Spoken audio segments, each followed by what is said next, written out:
Joko Palawa ana parang yen pancen nyata kaya mangkono ing wektu dina iki apa kowe saguh ndaktu saguh kancamu pira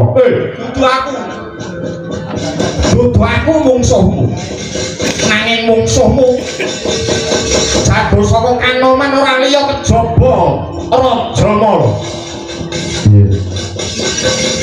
rehing aku iki urip ana negara Wirata aku kudu labuh ladeg tumrap negara Wutan Getihku arep dikaya ngapa sak bisa aku bakal mestuti apa kang dadi dawuhmu yen aku mbok joke dadi jago kinarya tentreming praja Wirata aku saguh lah dalah kowe kok bagus tenan Bilawa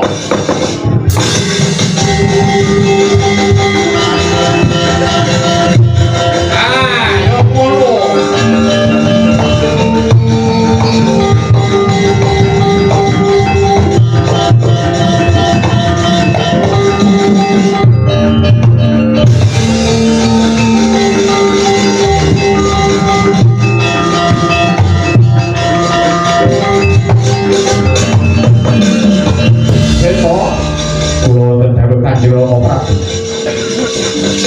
Marai wektu dina iki wis ngancik dina Anggara Jenar.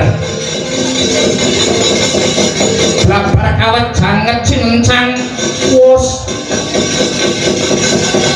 kasembatan digawe para prajurit ana ing alun-alun negara Wirata. Garseta.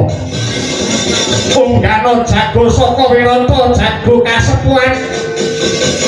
Mala kadhe gawanen ana ing labar kawat janget cincang. Mergo ing dina Anggara Jenar iki panjenengan ingsun wis darbe janji kelawan pamanmu Kincaka. Bilawa ana dawuh napa?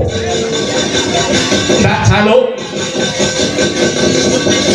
Belanono bumi Wutan Getihmu mergo ing wektu dina iki ndak kira bakal ana bebaya kang bakal nempuh marang Praja Wirata katitik anane Kincaka patihku darbe trekah ingkang mokal